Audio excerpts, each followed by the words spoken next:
Hello, everybody. Today's story is actually a tale about somebody who lived at the same time as Jesus. He was actually Jesus's cousin. So that'd be interesting, won't it? His name is one you might have heard of. His name was John, and he was called John the Baptist. We'll see why. As you know, baby Jesus was born in Bethlehem many years ago. He was born to a girl named Mary and a father named Joseph. Mary had a cousin named Elizabeth. Did you know that? This is the story of Elizabeth and her husband Zechariah, but most of all, it is the story of their son, John. Elizabeth and Zechariah were good people. They'd been married for many years and loved each other very much. They had only one sadness. They had never had a child. Now they were very old, and they thought it was too late for Elizabeth to have a baby. One day, an angel appeared to Zechariah. "Don't be afraid," said the angel. "I am Gabriel, and I bring you good news. You and Elizabeth will have a son, and you will call him John. He will be a great man, filled with the Spirit of God. He will prepare the way for the Saviour, Jesus Christ." Zechariah was amazed. "This can't be true," he said. "My wife and I are too old to have a child." "I am Gabriel, the messenger of God," spoke the angel. "I speak the truth. Because you do not believe me, you will be struck dumb. You will not be able to speak until what I have said comes true." Zechariah hurried home. He wrote down all that had happened because he couldn't speak any more. That's what being struck dumb means. He gave the words to Elizabeth, and she was thrilled. At last she could have the child she longed for. When John was born, there was much happiness. Everyone came to see the new baby and bring gifts. And as the angel had said, Zechariah then was able to speak again. And he told everybody, "The baby's name is John." John and his parents lived on the edge of the desert. As a boy, he spent much of his time alone. He would go off by himself to think. He felt that God had chosen him for a special mission. And as he grew, this feeling came stronger and stronger. So when John became a man, he went into the wilderness to live on his own. Now, the wilderness is a barren land where things don't grow very much. And it was a barren land between Jerusalem and the Dead Sea. So he wandered around and he spent all his time thinking about God. He was tall and thin and wore simple, rough clothing. He ate whatever grew wild. Don't think I'd want to, but still. At last, John knew it was time to tell people about the coming of Jesus. He came out of the wilderness and he lived on the banks of the River Jordan. Now, the Jordan was a very big river and lots of people passed by it. John preached to the people and told them that the Son of God would soon be amongst them. Now, many people listened to John, and he baptized them in the waters of the river. That's why he became known as John the Baptist. It's a bit difficult to understand, but baptism is when you go into the water and you go under the water. Somebody pushes you under the water, it helps you. And then when you come out, all the bad things that you've done, they've been washed away because God has cleaned you by the water. That's what baptism is all about. And that's what John did with people in the river. He said to them, you need to start being good. Stop being naughty. And they said, oh, yes, we do, don't we? Because the Messiah's coming. And so they went down into the water. They asked God to take away all the bad things. And John baptized them. He pushed them under the water and then he pulled them out again before they could drown, which is quite a good idea, really. But that's what baptism is all about. One day, a young man appeared in the crowd. Behold, the Lamb of God, John said, seeing Jesus. I wish to be baptized, said Jesus. John was amazed.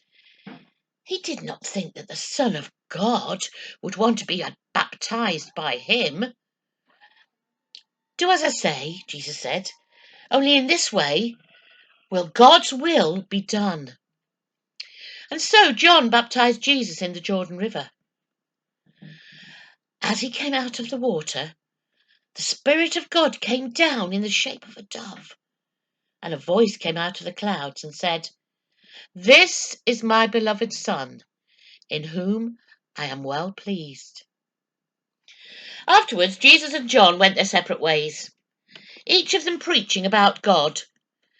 Jesus had now begun his public life. Until then, he'd been living with his family. Now he'd started to do his preaching. In those days, there lived a king named Herod. Herod had done a wicked thing. He had married his brother's wife. You're not allowed to do that. Many people didn't like what Herod had done. Because he was the king, they were afraid to speak against him and tell him off. John wasn't afraid of Herod. He told the people that Herod should give up his sinful life. Herod didn't like that. He didn't like what John had said about him. And Herod's wife didn't like it either. One day, John was preaching to a crowd of people. A group of soldiers rode up. Quickly, they walked up to John. Are you John the Baptist? Asked the captain. Yes, I am, answered John. You must come with us, said the captain. King Herod has ordered your arrest. No, they're going to take him to prison. John was put into prison. At last, Herod felt safe.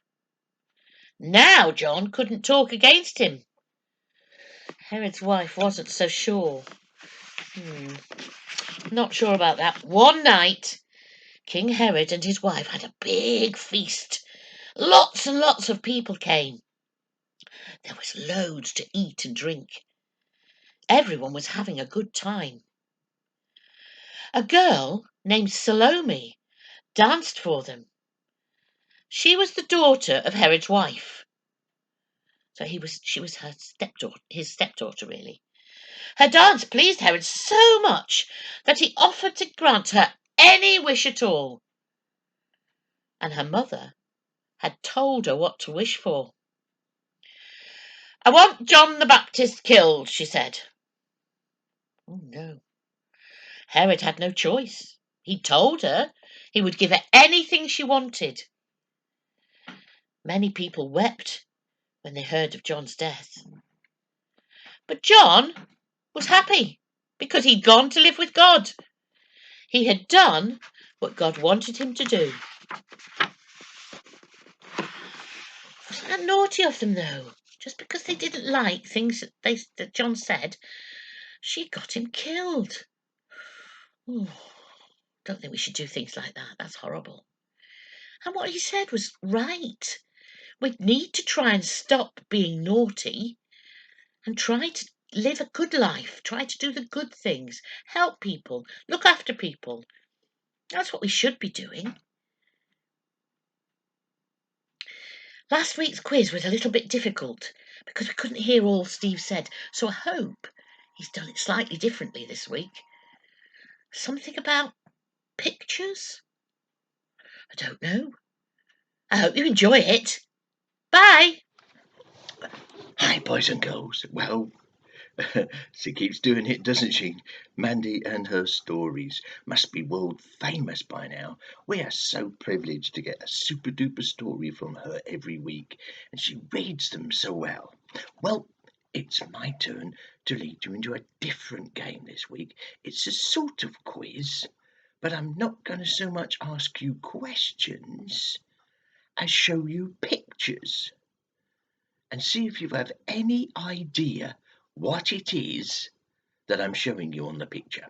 They're all pictures that I took at one of Mandy and my regular visits to Blackpool Zoo. If you've never been to Blackpool Zoo, whenever it reopens again, hopefully that'll be again soon, and the weather warms up, pop round and have a look. It's worth saving up because it's a great day out and there's lots of marvellous animals there. And that's the clue. All of the pictures are going to be animals. So, what's this one here? You can't tell that because I've covered it up with a piece of paper. Let me slide it back carefully. See if you can see what it is. What is this animal? Can you see it? It's looking at us front on. Let me put it right up to the screen there and see if you can see. It's all stripy, it's black and white, it looks a bit like a horse in pyjamas. Ha ha! Yes, you've got it. It's a zebra. Well done. Well done indeed. Well done with that one. Now I've got another one. Here we go. Yeah, I covered it up again, of course. And I'm going to slide it back. See if you can see. Okay, can you see it yet? Can you see it yet? Oh, there it is. Looks a bit like a dog or something, doesn't it? Is it an Alsatian, maybe? No, it's not an Alsatian. It's a wolf. Did you get it? It's a special kind of wolf called an Iberian wolf, and you find them in Spain and in Portugal.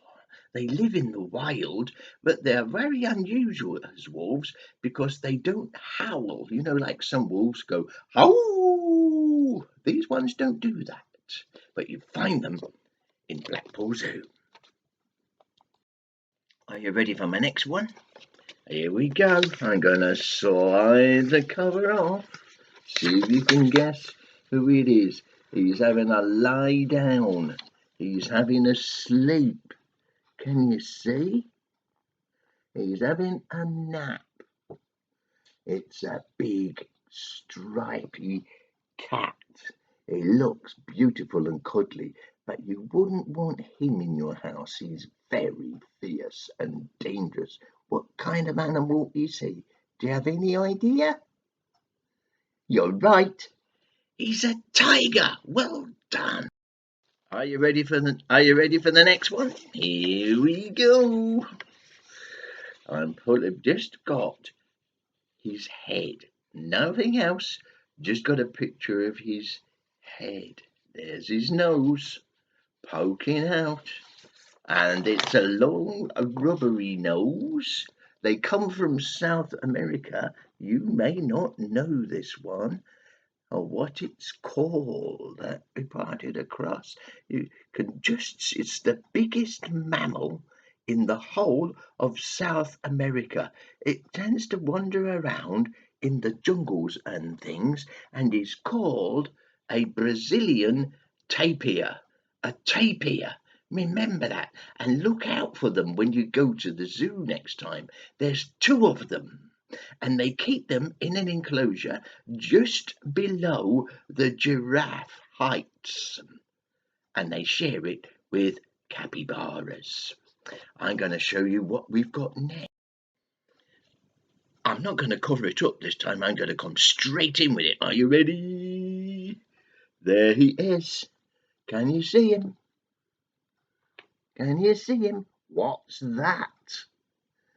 Yes, you're probably more familiar with seeing him swinging from trees, and he does do that. But he runs along on the ground a lot, and there's a lot of these at the zoo, and they're down by the lake, or one of the lakes. Yes, it's a monkey.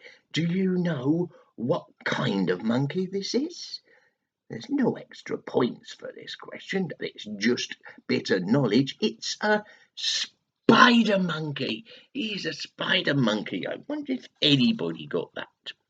Now, the next one that I'm going to show you, again, we can only see his head. And this one likes to live much of the time in the water. Can you see him? There he is. There he is.